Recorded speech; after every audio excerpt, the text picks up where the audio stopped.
Thank you for joining us. Coach, can you give us an opening statement about tonight's game? Yeah, absolutely. A lot of credit to Tennessee. I thought Drew Beam was really, really good. We had our chance at one inning. Obviously, we didn't capitalize. At the end of the day, I thought that, they got the big hit and they capitalized, and we could not do that. I thought top to bottom we pitched the ball pretty dang well. But they got it done with runners in scoring position, and we didn't. It's credit to them. The good thing is we lost, but we ain't done. So we'll bounce back, and we'll be ready to roll on Tuesday. Thank you, Coach. Open questions, a few for Parks and Vance. Any questions for the players? We'll go 1 and 2. Joe Healy, D1 Baseball. The Parks coach mentioned it, that Beam was really good tonight. What did you see from him? How do you feel like you guys attacked him and did or did not succeed against him? Yeah, I thought he did a good job. First time through the order, kind of attacked us with fastballs. And then the second time around, he did a good job landing those off-speed pitches to get ahead in the count and kind of kept you off balance. So that's kind of a credit to him and his preparation tonight. Okay, right here. Adam Smith with Inside Carolina for Parks and Vance.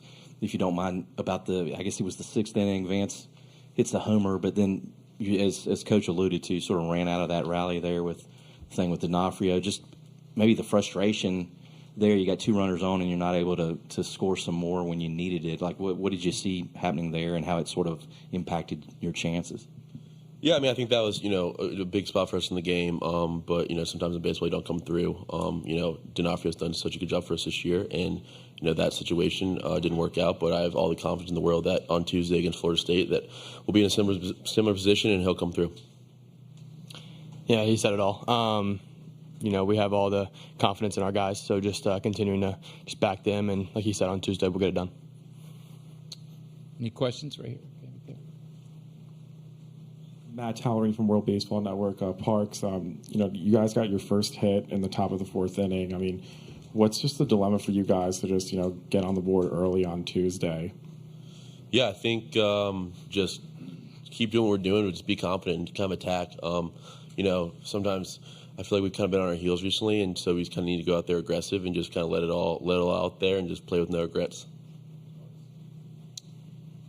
Do we have any other questions for the student athletes right here? Wes Rucker, 24/7 Sports. Question for Parks and Vance. When you saw that play that Colby made there in the 1st inning, is there part of, right to lead off the game? Is there part, in first? Is it like, hey, this is going to be a good night? It just seemed like that was one of those plays that really gets kind of something started. Yeah, for sure. Colby's been really good there, all year. So just Christian Moore smoked that ball, and Colby made a great play. And, just continuing to make great plays behind our pitchers.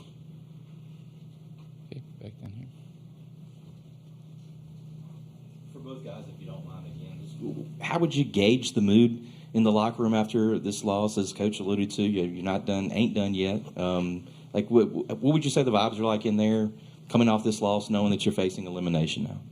Yeah, personally for me, I'm really excited. Really, really excited to get out there for another opportunity on Tuesday. This is the most fun I've ever had playing baseball. I'm not going to let this loss kind of, ruin any of my experiences here. I'm going to be so grateful that I have another opportunity to go out there and play, and just going to kind of leave it all out there and just be ready to go. One more question for the student athletes. Oh, I'm sorry. Yeah, I apologize. Go ahead.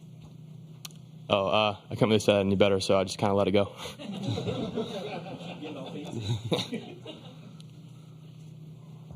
Do we have any other questions for the student athletes? Okay, Vance and Parks, thank you for your time. Thank you. Thank you.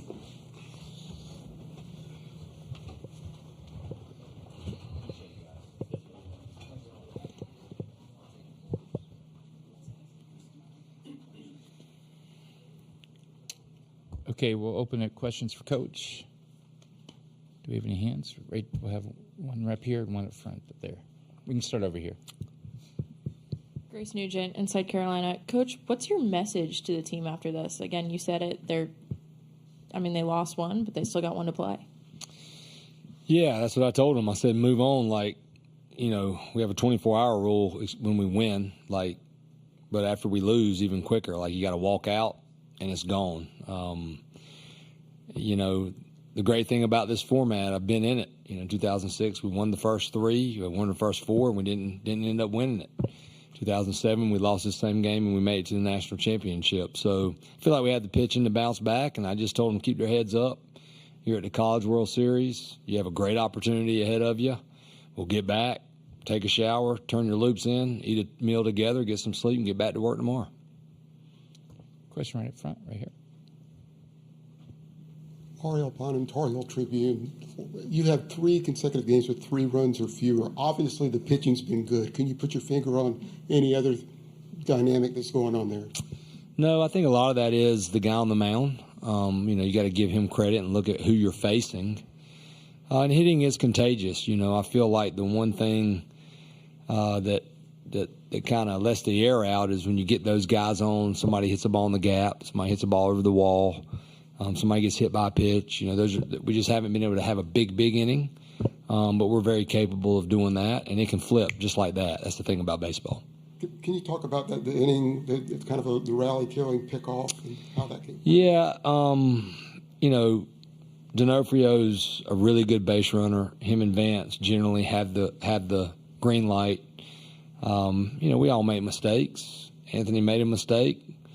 I've made mistakes throughout the year as well as everybody else on the team, so we'll learn from it, and he'll let it teach them, and we'll let it happen again, hopefully.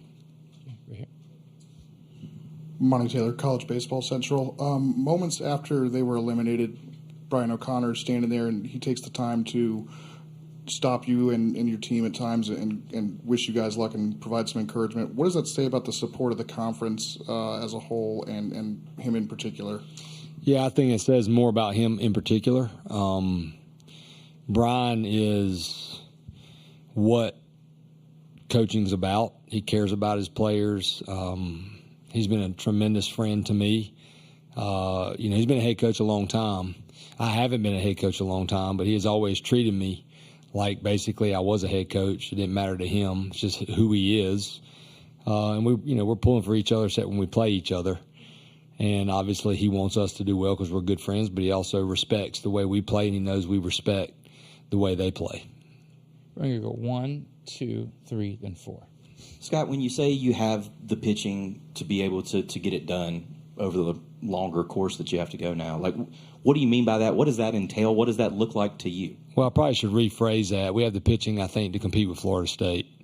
That's all you can focus on right now. I have to keep the guys away, and I'll talk to them tonight when we eat. You don't look at what you have to do. You just look at what you can do right now. And that is literally going back and getting a good night's rest and hydrating. It was hot out today.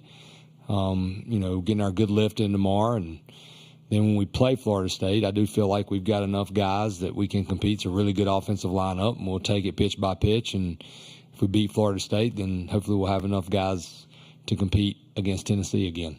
Okay, we'll go right up front here. Sorry. We'll start Aiden Houtt most likely. Right here. Coach, honestly, Adam took my question, so I'm kind of scrambling here.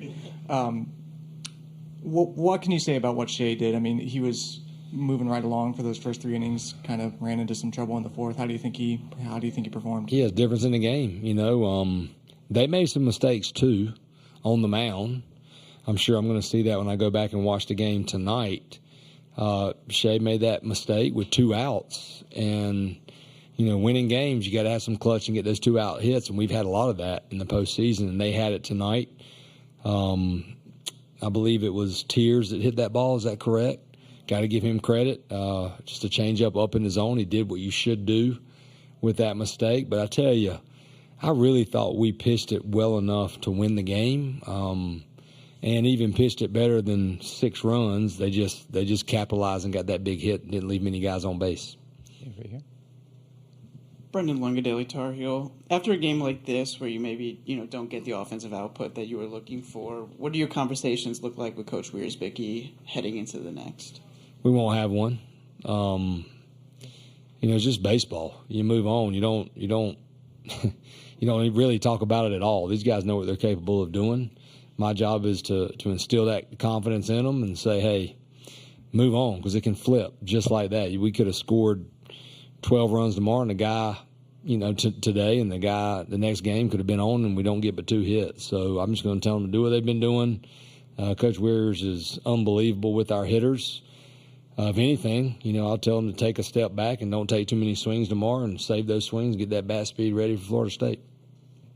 You go right here. Yeah, Kevin Brockwick. Florida State, obviously another conference team that you're going to face. The familiarity of that, I mean, how does that play into the matchup? And what are your impressions of how they're playing now? Really good club. Link's a heck of a coach. They've got really good players. But we haven't played this season. We missed each other. So we'll look forward to that challenge, playing each other. But they're extremely offensive. Some high picks in that lineup. And, it'll be a big challenge for us, but we feel like we'll be up for that challenge. Last two questions here and there. After Maddie, if it had been a one-run deficit, would your pitching approach been different? You were able to give Dalton the day off. You threw a lot of guys who hadn't pitched for a while. Would the approach have been different with a one-run game? Yeah, absolutely. What you don't want to do is when you're behind by a certain amount of runs, you want to stay in the game. But you also, there's some certain guys that you're not going to put in unless you bridge the gap, maybe get within two. But again, I thought all these guys I thought they were aggressive. You're talking 1, 2, 3, 5 guys that have never pitched in the College World Series. I know if I'd have been out there, I'd have had some major butterflies, and I thought they all were aggressive and they looked really, really good. And we're going to need all of them to get back through this bracket, and I've got confidence in all of them. Last question right here. In the vein of talking about capitalizing, was there anything in specific that Beam and the Tennessee staff did in particular that you think made it hard to kind of find that offensive rhythm? Beam's good. He's way better in the windup, and we couldn't get him in the stretch much. I thought he did a good job of moving his fastballs to both, his fastball to both sides of the plate, and he's got the good curveball. He threw a couple good changeups to our lefties. Connell's always been good for them. He's a tough look. He's a tough angle, especially on lefties. And he came in and did his job. And we had some chances against Snead. Obviously, I thought we had really good at-bats against him, throwing 95, 98, touching 99. We didn't strike out. Only 2 walks. But, we got those mistakes, and we didn't capitalize on them. But I don't know without watching the video how many mistakes Drew Beam made, because I could go back and watch and be like, man, he was really, really good. Didn't give us many mistakes. So I thought him and Connell were both really good. Coach, thank you very much for your time. Thank you.